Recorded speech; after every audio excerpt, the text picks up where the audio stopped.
So I'm in the studio cleaning up after I did the Phalaenopsis orchid cake square. So as I'm cleaning up, I'm putting things away, and I have drawers under the cabinets here. And I found this little Barbie doll. She's a Mini Barbie in the Chelsea series. She's Barbie's little sister.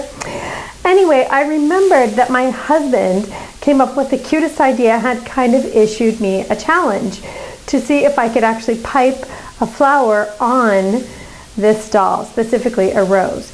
So I think it's a fabulous idea, so I'm going to show you how to do it. I've got my little square cake. This is just a 3x3 square that you can cut out of quarter sheet, half sheet. It's also an alternative to a cupcake. So if you're going to do this, you would probably be doing many of these, or I would suggest using a large muffin. So I just put a quick ruffle around the bottom of this because the cake design is not really the focus of what we're doing. But I'm going to add just a couple of sweet peas here to cover the corners. If you guys remember, we've done sweet peas a lot of times. It's just a squeeze, let it build and rock backwards.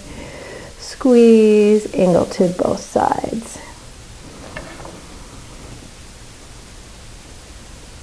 Sweet pea is a great little flower. For the edge, I'm using a number 127 here. Okay, so I just covered my little edges.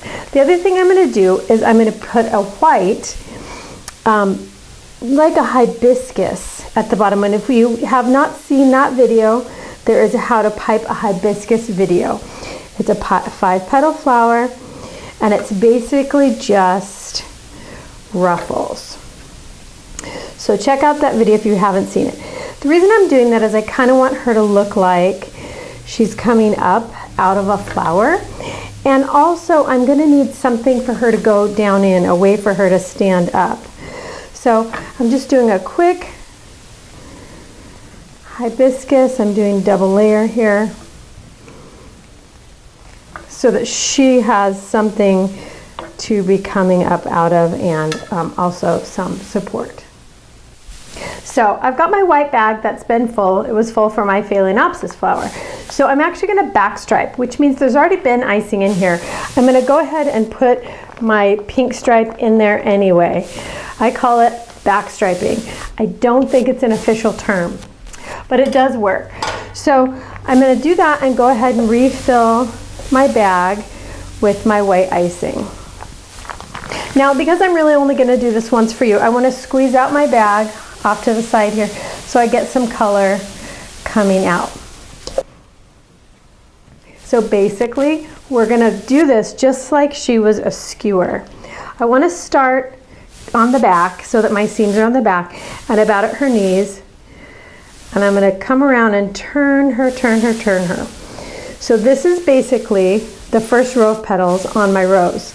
Then I'm going to start piping my rose just like I do, piping a skewer, a rose on a stick. Now, if you haven't seen how to pipe a rose on a stick video, you'll want to watch that one to know how to do this. So I just put my first row of 4 petals on her, and she's upside down. I'm going to start my next row, and remember, you need to start in the middle of the other petal so you don't get a pinwheel. So I'm going to have to crank back around. She's not so easy to turn like a skewer. And look at that, she has an adorable little skirt on. I want to give her one more layer. These are nice flat layers. They kind of go straight out from her.